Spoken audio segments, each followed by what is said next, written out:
Okay, so for those who are not familiar with EMDR or eye movement desensitization and reprocessing, it's a treatment developed by American researcher Francine Shapiro.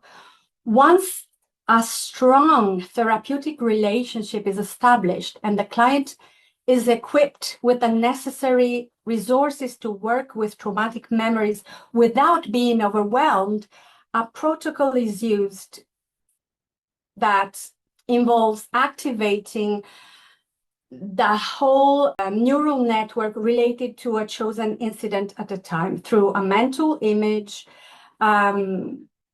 thoughts, emotions, and physical sensations.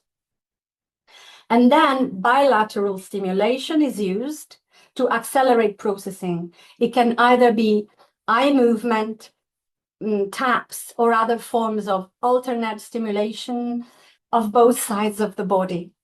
However, this powerful tool only leads to integration when the client is able to maintain dual awareness, a connection to both the past disturbance and present safety. So on this basis, the common points I see between EMDR and lucid dreaming are bilateral stimulation. Both approaches use bilateral stimulation.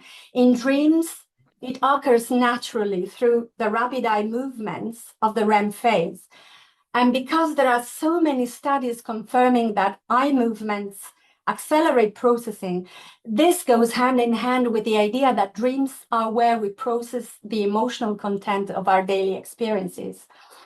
So, as I said, integration is made possible by the ability to maintain dual awareness, which means keeping one foot in the past disturbance and the other in the present safety, which here is represented by this cozy living room. And this is exactly what happens in lucid dreams when we decide to address a disturbing aspect with the awareness of being safe within the dream. So dual awareness, both in EMDR and lucid dreaming, promotes a sense of security and enhances our capacity for integration. Another common point is that EMDR and lucid dreaming work with the unconscious at a neurological level rather than focusing on the narration of events and their analysis or interpretation. The idea with EMDR is to facilitate with trust, curiosity, and without judgment, the associative chains through which the person processes their experiences. These associative chains are part of a natural self-healing process whose wisdom is inherent in all of us. Francine Shapiro called this wisdom the adaptive information processing system, which is a natural drive to bring processes to completion or resolution, just like a wave rises and then dissolves. Now, aren't dreams association chains that get interrupted when we wake up from a nightmare? And that is why nightmares tend to recur. So in a lucid dream, we are facilitating our natural drive to completion or our inbuilt adaptive information processing system, just like an EMDR therapist would do during a session. Another point, in both approaches, we are trained to view personal issues as natural responses to stress or trauma, not pathologies. Somatic EMDR addresses such issues by helping the client communicate somatically with their nervous system so that it can adequately discern real threats from triggers. In lucid dreaming, this is done by intentionally evoking a difficult aspect to promote integration while knowing at the same time that one is safe in a dream. Another point, in somatic EMDR, clients are exposed to disturbing material in small doses to stay within their window of tolerance, which is the range in which they can stay in contact with their feelings while working on traumatic material without being overwhelmed. Because as we saw, this is a necessary condition for an experience to be integrated. Lucid dreaming naturally protects our neural nodes from facing unbearable experiences, which makes it safe even for complex trauma and dissociation. Another point, both practices focus on one specific goal at a time, whether it is strengthening a resource or resolving a disturbing experience. In lucid dreaming, this is achieved through dream planning, which is very likely to activate, just like in EMDR, the whole neural network related to the incident, so that the bilateral stimulation will speed up the process of bringing that specific material to resolution through our inbuilt adaptive information processing system.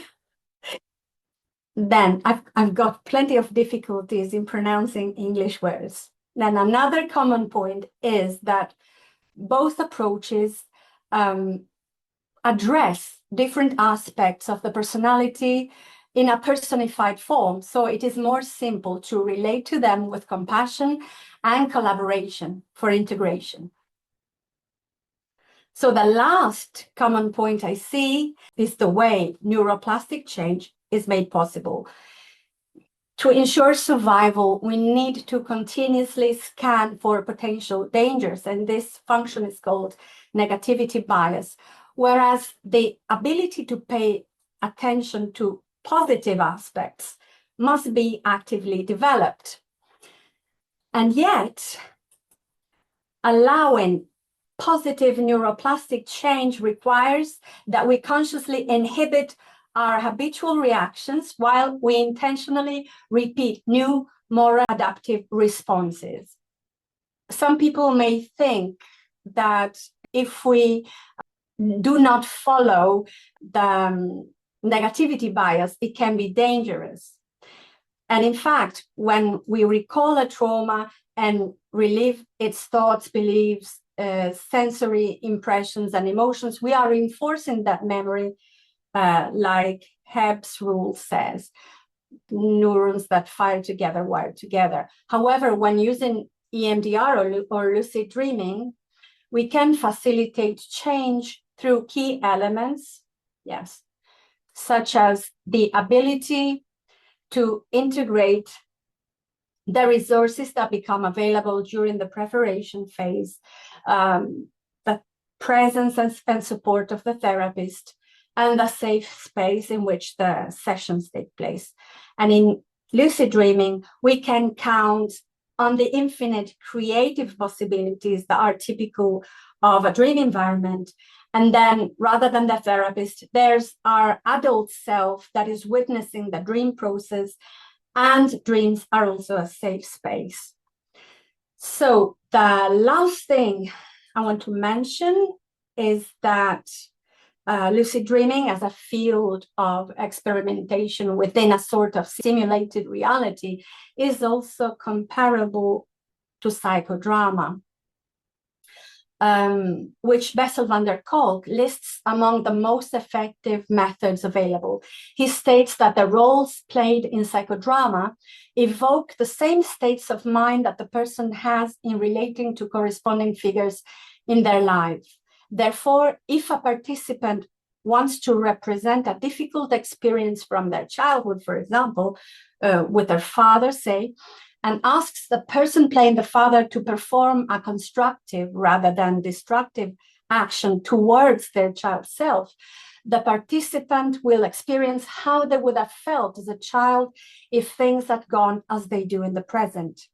And Bessel van der Kolk says, I use psychodrama to instill in the client what they did not have, and the EMDR to reprocess the traumatic experiences they have lived through. So psychodrama and lucid dreaming both allow for the re-experiencing and reprocessing of difficult experiences in a safe, controlled environment. Thanks so much for enduring the presentation. Bye-bye, and see you again soon. Thank you so much, Laura.